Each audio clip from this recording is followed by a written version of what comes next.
que tenemos con nosotros esta mañana a Felucho Jiménez, presidente de la Refinería Dominicana de Petróleo, miembro del Comité Político del PLD. Don Felucho, buenos días, bienvenido. Buenos días. Bienvenido. Buen día. Mire, encantado de compartir aquí. Uno de los temas fundamentales de una jornada de protesta que se lleva a cabo en el Gran Santo Domingo hoy desde las 6 de la mañana es la demanda de modificación de la ley de hidrocarburos. Le pregunto yo a usted, que está en el sector, porque es el presidente de la refinería, ¿será posible hacer este tipo de cosas? ¿Será posible que el gobierno pueda evaluar esa posibilidad de enviar una modificación al Congreso? El problema es que lo que se trata es de exigir que se modifique la parte de los impuestos con que se grava los combustibles en el país. La gente aquí olvida el origen de eso. El origen de eso fue que hubo una cadena de endeudamiento externo brutal cuando los gobiernos del PRD y el gobierno se vio obligado a cargar con impuestos los combustibles a los fines de recaudar fondos y pagar esa deuda. Naturalmente los tiempos han cambiado, la naturaleza de la deuda es otra, el endeudamiento sigue, a mí también me preocupa, pero el problema es que el Estado Dominicano ya no puede prescindir de ciertos impuestos porque por un lado entonces se reclama que arreglen las calles, que asfalten las calles, que arreglen las carreteras, que construyan el puente tal, que el acueducto de tal sitio, que el sistema sanitario de tal otro, que si el hospital, que si la escuela. Es decir, por un lado entonces se exigen una serie de obras que requieren de muchos recursos y por el otro lado le quieren quitar recursos al Estado Dominicano para poder atender esas y todas las demás necesidades. En consecuencia, yo no creo que haya posibilidad alguna de modificar eso. Ahora sí quiero decirles una cosa. Yo tengo 6 años al frente de la refinería. En los 3 años hemos vivido 3 situaciones completamente diferentes. Los primeros 2 años, alza del precio del petróleo. En los siguientes años, hasta principios del año pasado, ese petróleo comenzó entonces a disminuir. Ahora, en este año, han habido amagos y ha subido, pero de nuevo vuelve y baja y se ha estabilizado alrededor de los $60 el costo del barril de petróleo, del crudo. Yo he visto en consecuencia al gobierno dominicano, vía industria y comercio, a veces subir el precio de los combustibles sin que guarde proporción con el alza del petróleo. Es decir, cuando debieron haberle subido de 20 pesos de un tablazo al galón de gasolina, han subido 5 pesos, 4 pesos. Pero igualmente se refleja lo contrario. O sea, hay momentos en el que entonces es al revés, baja en una proporción y no baja el precio de la gasolina en la misma proporción. Pero yo puedo darles un dato a ustedes. En este momento es normal. Ahora mismo, un dato actual. El gobierno dominicano tiene una deuda pendiente por diferencia de precios de paridad con la Refinería Dominicana de Petróleo de poco más de 1.400 millones de pesos. ¿Y cuál es el origen? ¿Qué es lo que explica esa deuda? Que no es que nos la deben en el sentido de que nos cogieron prestado, de que le hemos despachado combustible al Estado y no nos han pagado. No se refiere a nada de eso. La corporación, por ejemplo, no nos debe un centavo a nosotros, la de electricidad. Se debe a que establecen unos precios por debajo, en sentido general, por debajo del costo de nosotros. Y eso es lo que se establece entonces, ese diferencial. Y yo acabo de remitirle al ministro de Industria una comunicación en el día de ayer en la que yo le digo, mire, la semana pasada, cuando usted bajó los precios, lo bajó desproporcionalmente y tiene ya 7 semanas bajando, y eso significa que la deuda con nosotros, por diferencia de precios de paridad, ha subido en poco más de 100 millones de pesos, solo en una semana. ¿Y el socio qué dice de eso? Qué interesante. El socio no se mete con la dirección de esa empresa. No. Sus intereses. No, tienen sus intereses ahí, han estado muy beneficiados. Porque hace rato que Venezuela ya recuperó con creces lo que había invertido en esa refinería. Pero no se meten en el día a día. La empresa la dirigimos desde República Dominicana, con técnicos dominicanos, desde el año 2008.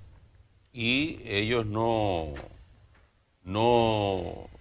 entienden, no opinan ni siquiera de ese tipo de cosas, una deuda que le afecta a su... Como no, cuando se reúne el Consejo de Administración y luego la Asamblea General de Accionistas, y vamos a disponer sobre los beneficios del año anterior, efectivamente, en varias ocasiones nosotros le hemos descontado una proporción de esa deuda en lo que se refiere a la entrega de dividendos al Estado Dominicano por ser dueño del 51% de la acción. Mire, y un poquito más sobre el tema de PDVSA y su participación. Ellos cuando vinieron quedaron en hacer una serie de inversiones que no se han hecho. Así es. Hay mucha inestabilidad en Venezuela y en PDVSA también, incluso hay falta de liquidez.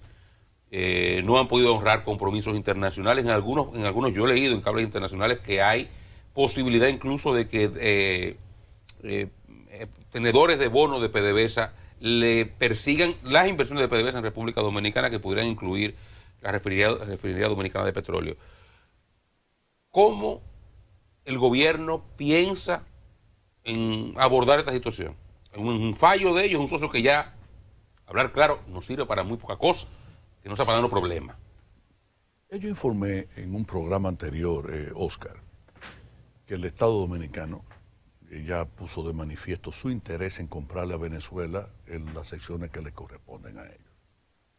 Eso naturalmente tiene que hacerse, tiene que lograrse de buen agrado, en un momento, digamos, no en discusiones álgidas, no en son de pleito, sino en una negociación en donde ellos se sientan satisfechos y el Estado Dominicano pueda hacerlo.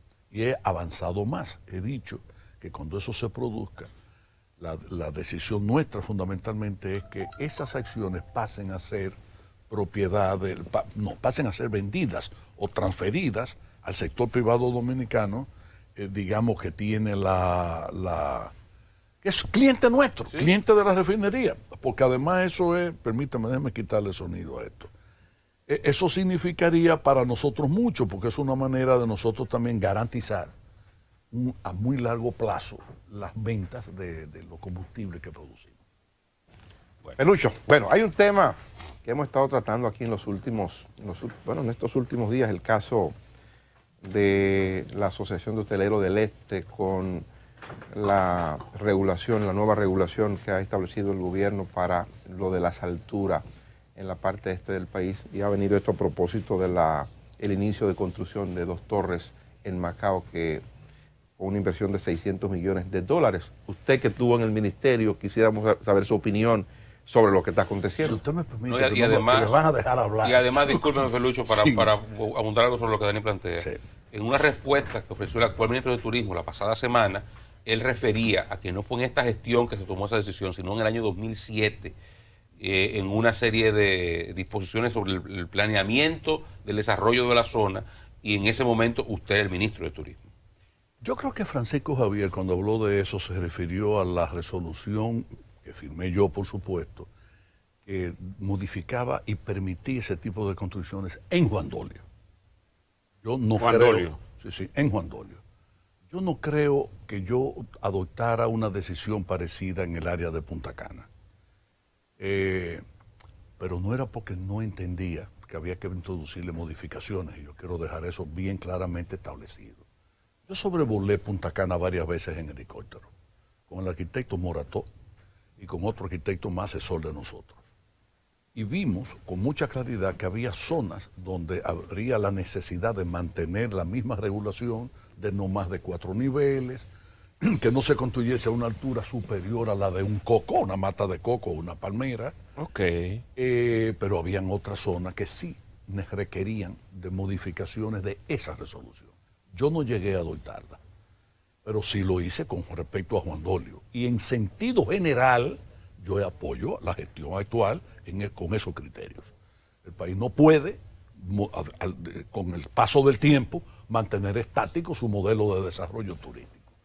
Yo privilegié fundamentalmente el hecho, y obligué a ello, a que cuando dábamos un permiso para construir en la zona costera, de la misma manera que la Presidencia de la República tenía que dar el permiso vía turismo para las construcciones en el área de la franja de los 60 metros, correcto, el Estado Dominicano exigiera unos caminos de acceso a la playa para garantizar el desarrollo de la segunda línea y de la tercera línea y la cuarta línea dentro de 100 años. Ahí en Juan Dolio está definido así. No, en Juan Dolio y en Punta Cana y en Cabarete. No, yo lo hice en diferentes sitios, con el disgusto del sector privado, porque el sector privado hay que entenderlo. Miren, el mundo no se hubiese desarrollado sin la inversión privada. Y la inversión privada tiene como leitmotiv, como elemento básico a perseguir y a tener como finalidad la búsqueda de beneficios. Y eso es lo normal. El Estado debe de ser un patrocinador del desarrollo, un avalador, pero al mismo tiempo un regulador. Y aquí viene entonces, Daniel, el aspecto para mí esencial. Yo quisiera, porque ustedes me permitan narrarle algunas anécdotas, dos sobre todo, para que ustedes vean que el Estado dominicano debe escuchar, pero no debe aceptar que le imponga el sector privado reglas de ningún género, porque el único ente con capacidad y facultad constitucional y legalmente para ordenar un desarrollo es el Estado dominicano. Pero paréntesis, no puede ser el sector privado. Antes de que usted inicie la narración, sí. Usted entonces apoya, en sentido general, la decisión del Ministerio de Turismo. Pero tú vas a ver, cuando yo te narre esas dos anécdotas, tú vas a darte cuenta por qué yo entiendo que efectivamente el Ministerio del Turismo puede escuchar y debe escuchar, pero no tiene que aceptar necesariamente las opiniones de ellos. Antes de que usted cuente estas dos anécdotas, le quiero brindar una taza de café Santo Domingo para no interrumpirlo ahorita, para no interrumpirlo. Por eso, para no interrumpirlo.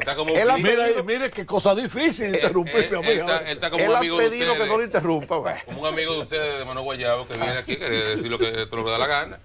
Y no que le pregunten nada. Ese hombre te quiere mucho. Ya Euclides dijo, ya Euclides admitió hace un tiempo que él era medio pariente del jefe. Se ha ido acercando. Y lo dejan va a acabar mal. No, miren las anécdotas. En el año 1999,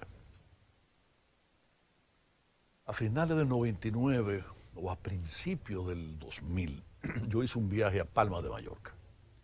Y me fui a reunir con todos los hoteleros. Y allí estaban todos los hoteleros. En la reunión, el planteamiento básico de ellos era que el turismo no permitiera ya, no aprobara nuevos hoteles. ¿Cómo?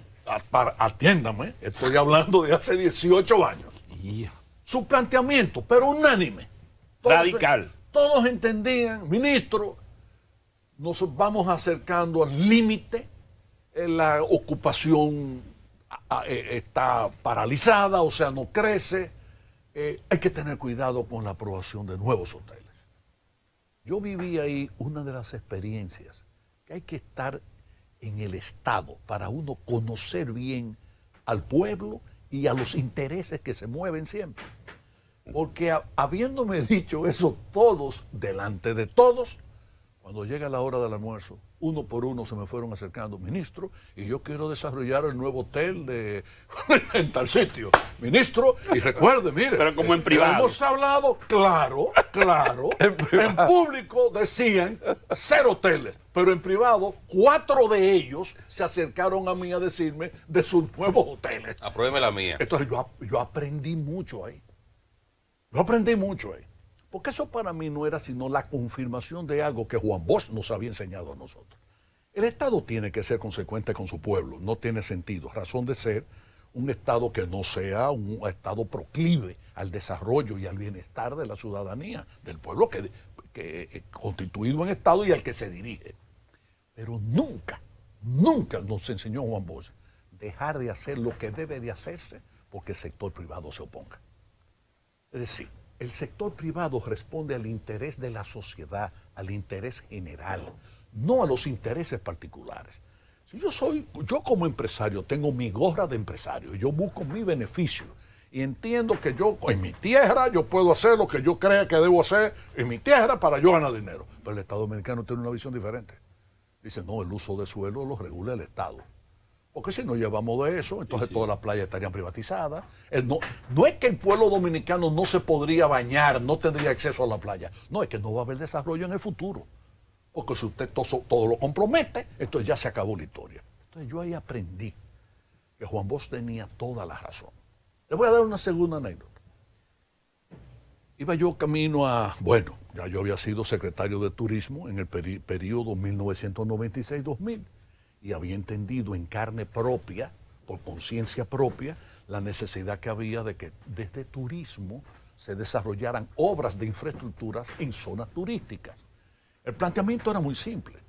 Cuando el presupuesto nacional tiene N asignación para las obras públicas, Z asignación para turismo, y así para todas las secretarías, ahora ministerios. Pero ¿qué pasaba? Venía un huracán y todos los recursos de obra pública se iban allí y del Estado a reconstruir el puente, las carreteras dañadas, etcétera, etcétera. Turismo entonces se abandonaba. La inversión, búsquenlo para que ustedes vean, la inversión pública en el sector turístico era prácticamente nula. ¿Y de dónde salía la comida del pueblo dominicano? Fundamentalmente de ese sector. En consecuencia, había que tener recursos para sistemas sanitarios, Sí. plantas y sistemas de alcantarillado sanitario, acueductos incluso. Bueno, yo me guié mucho de dos modelos, porque cuando uno ocupa una posición pública, uno siempre debe procurar qué modelo seguir. Yo no iba a seguir el de Haití, yo no iba a seguir el de Guatemala. Yo no digo Haití porque sea Haití, Guatemala. Yo no iba a seguir ni siquiera Brasil, cuyas condiciones territoriales son absolutamente diferentes a las nuestras. No, yo me guié del turismo en México, pero del Caribe mexicano. Yo ni conocí ni conozco Acapulco, pero el Caribe mexicano lo conocí completo, porque esa es la competencia nuestra. Yo vi el desarrollo de las Islas Canarias y vi, por supuesto, el desarrollo de las Islas Baleares de España. En consecuencia, esos eran mis modelos. Y en México hay un instituto que maneja recursos que pueden construir aeropuertos, construir autopistas, construir sistemas de agua potable, construir parques. Es decir, el Fonatur en México recibe recursos y con esos recursos ha podido ir planificando y desarrollando, ejecutando el desarrollo cada quinquenio. Búsquenlo para que ustedes vean en México.